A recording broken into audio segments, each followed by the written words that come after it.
Laya said it was important.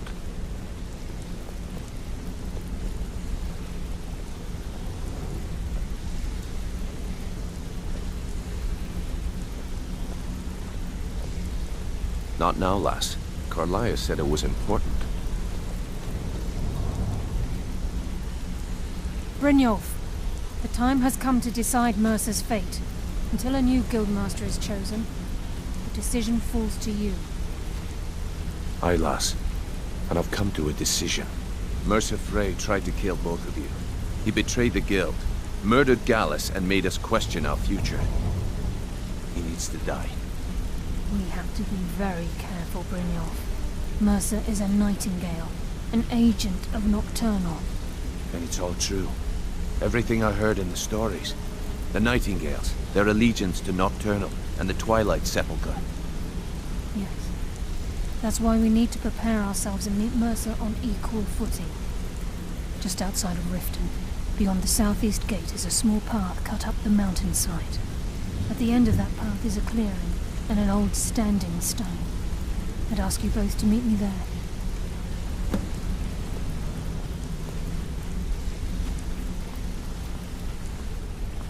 Let's talk for a moment.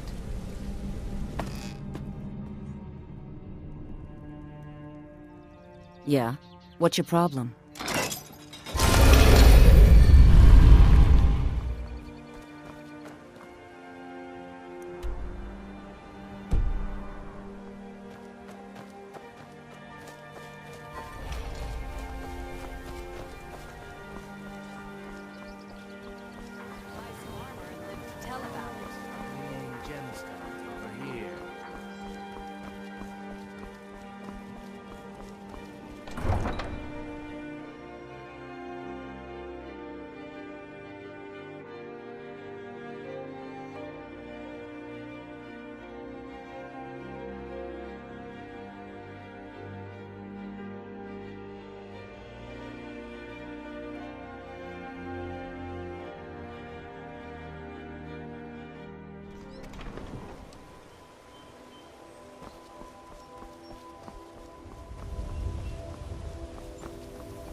I'm glad you're here.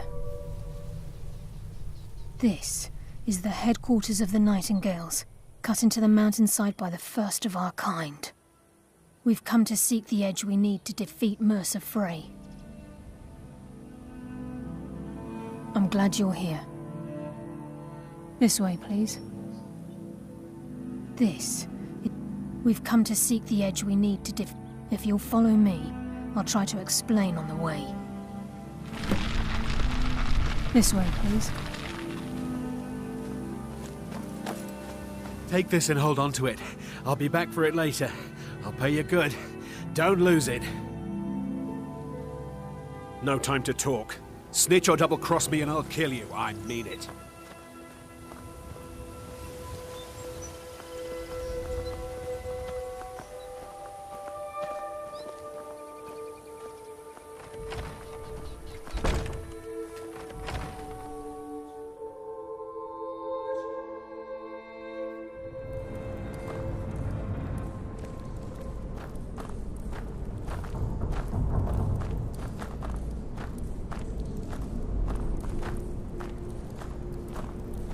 So this is Nightingale Hall. I heard about this place when I joined the guild, but I never believed it existed.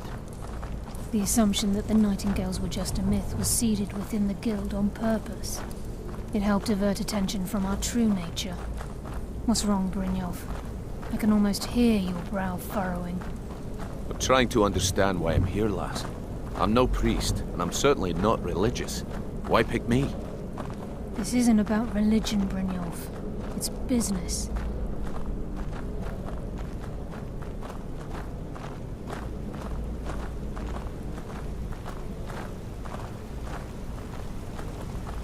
This is Nightingale Hall.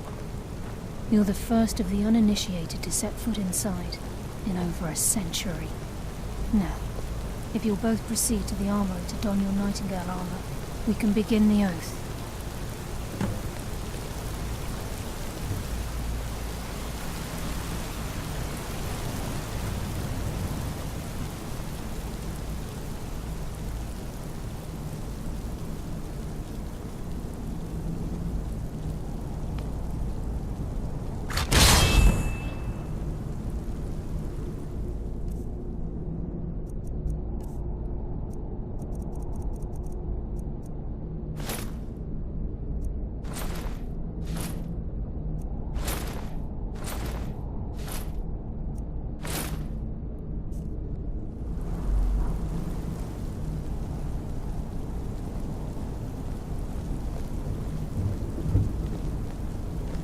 You appear ready for the oath.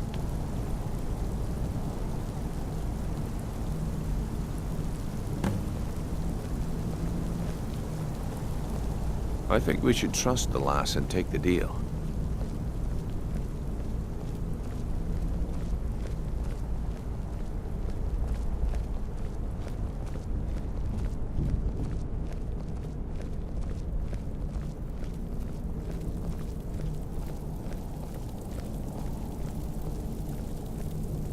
Okay, lass. We've got these get-ups on. Now what? Beyond this gate is the first step in becoming a Nightingale. Whoa there, lass. I appreciate the armor, but becoming a Nightingale? That was never discussed. To hold any hope of defeating Mercer, we must have Nocturnal at our backs. If she's to accept you as one of her own, an arrangement must be struck. What sort of arrangement? I need to know the terms. The terms are quite simple, Brynjolf. Nocturnal will allow you to become a Nightingale and use your abilities for whatever you wish. And in return, both in life and in death, you must serve as a guardian of the Twilight Sepulchre. Aye, there's always a catch. But at this point, I suppose there isn't much to lose. If it means the end of Mercer Frey, you can count me in. What about you? Are you ready to transact the oath with Nocturnal? Good. After I open the gate, please stand on the western circle. Time's wasting, and Mercer's still out there. Let's get this show on the road.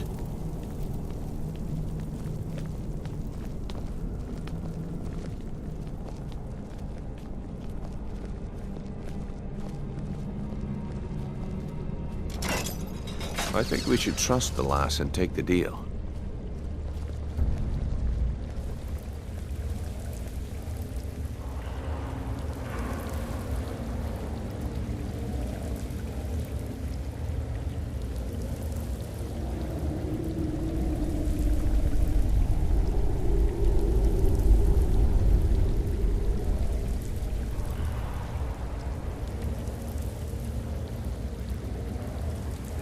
I call upon you, Lady Nocturnal, Queen of Murk and Empress of Shadow. Hear my voice. Ah, Carlia. I was wondering when I'd hear from you again. Lose something, did we? My lady, I've come before you to throw myself upon your mercy and to accept responsibility for my failure. You're already mine, Carlia. Your terms were struck long ago. What could you possibly offer me now? I have two others that wish to transact the oath, to serve you both in life and in death. You surprise me, Carlia. This offer is definitely weighted in my favor. My appetite for Mercer's demise exceeds my craving for wealth, Your Grace. Revenge. How interesting. Very well. The conditions are acceptable. You may proceed. Lady Nocturnal, we accept your terms. We dedicate ourselves to you as both your avengers and your sentinels. We will honor our agreement in this life and the next until your conditions have been met. Very well. I name your initiates Nightingale, and I restore your status to the same, Carlisle. And in the future, I'd suggest you refrain from disappointing me again.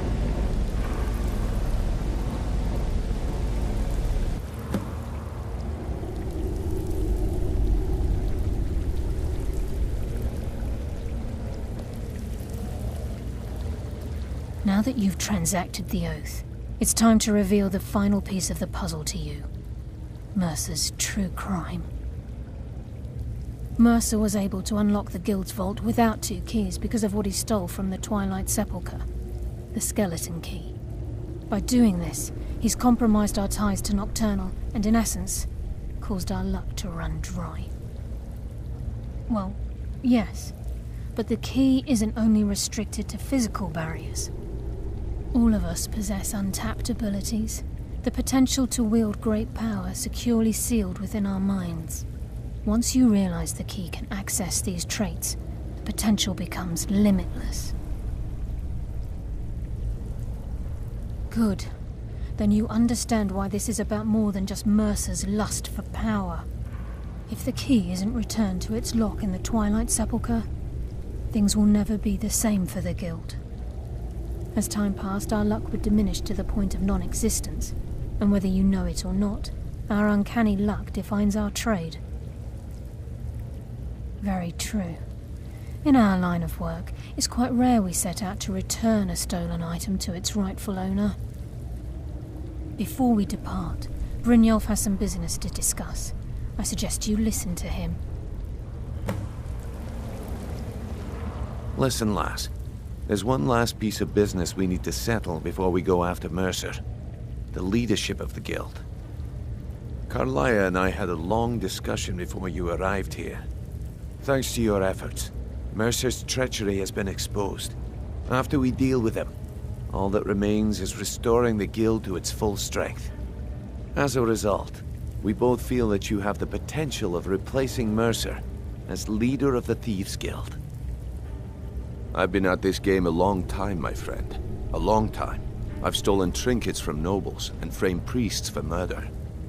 I'm good at what I do, maybe even one of the best, but it's all I know. I've never been one to lead. Never desired it, never cared for it. Don't want it. Well, we have a bit of an errand to run before your coronation, so don't get sentimental on me now.